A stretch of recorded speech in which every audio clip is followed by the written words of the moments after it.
Hey guys, Down Phoenix here. I'm just wrapped up watching Terminator Dark Fate, which is officially out November 1st here in the States, but I happened to go to a Halloween showing, and what was kind of awesome and sad at the same time was I was literally the only person in my showing at the theater. I was literally the only person, which was kind of funny because I could have sat literally anywhere I wanted, but I reserved the seat I wanted because I was the first person and only person, clearly, that reserved a seat at that theater. So I had my pick of the litter. So I was already sitting in the seat I wanted to begin with. Ideal screen real estate.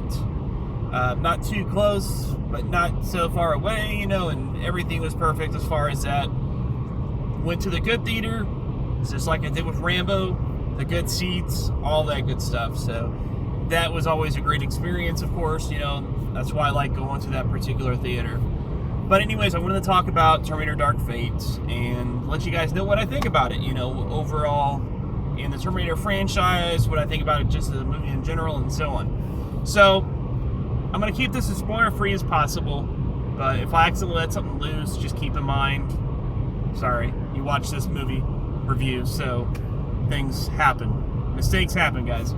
But anyways, just to kind of give you a quick little synopsis, back in, I think it was November of last year, they had like the first cast photo from this movie with the three chicks, Linda Hamilton and the two other girls, and there was a lot of people flipping out on the internet, incels and whatnot. They were talking about this being like feminist propaganda and SJW propaganda and things like that. And of course, I made a video on my alternate channel that just used like logic and reasoning and facts to dispute that. And of course, the incels flipped their shit and flagged the video down heavily because they're the only ones that really care about little details like that. Most people don't give a shit about cast photos of three people in a movie when they know nothing else about the movie, but these people do. But that's what happens when you have no life and you have all the time in the world in your hands.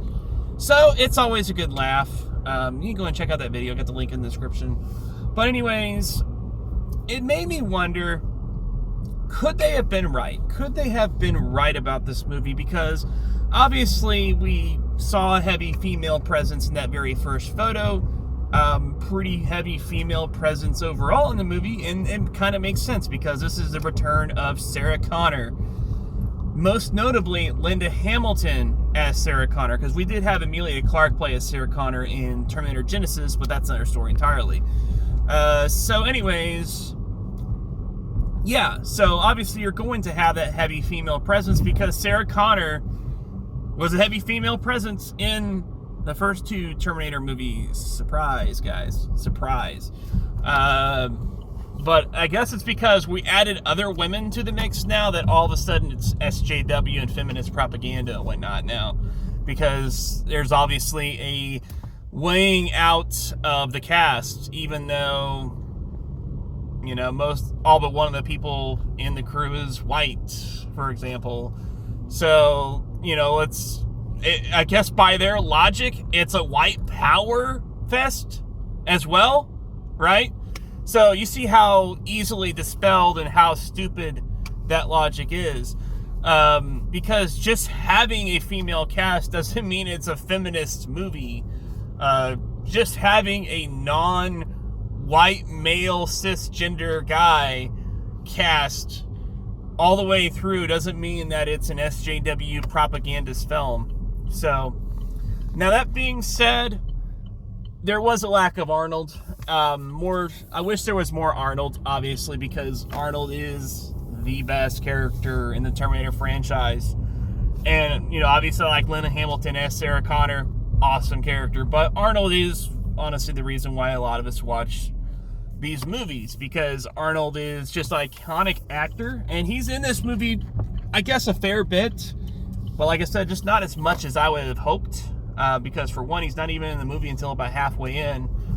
But they did do a pretty good job of how they portrayed him in the movie, and like how he appears in this particular movie.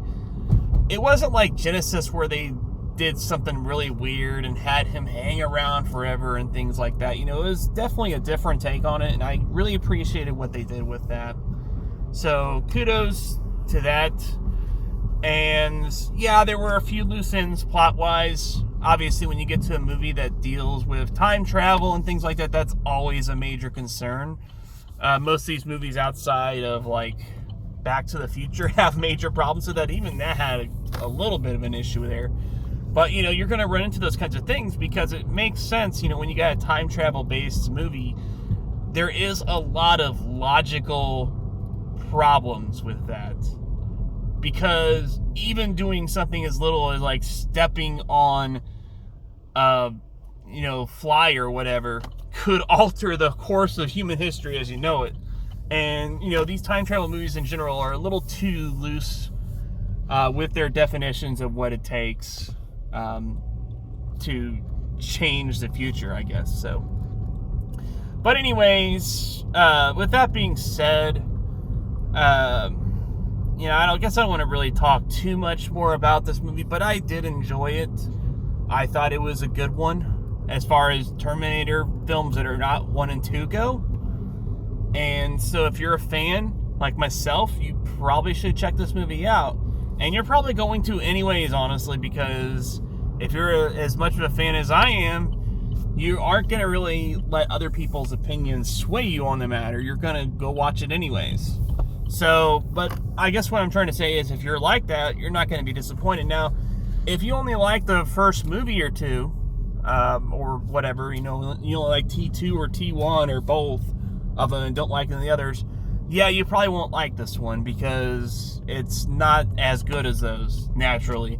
I think it'd be unrealistic to expect it to be that good. Where I would probably place it, I'd have to rewatch Terminator 3 because it's been a little bit. It's been about 2 or 3 years, I think, since I watched that one. But that's one I enjoy a lot, too. I can definitely say it outranks Salvation and Genesis. I think that's pretty easy to say. T3, however, I don't know. Honestly, I'll have to rewatch it. But I would say they're in the same overall realm. They're definitely in the same area. So, it's alright, man. It really is alright. If it had more Arnold, I probably would definitely put it above T3 because T3 definitely had a lot more Arnold going on. But it's a good one overall, guys. I definitely recommend you check it out. And then unless you're not a huge Terminator fan, then I guess don't check it out. You probably weren't going to anyways. But with that, Down Phoenix out.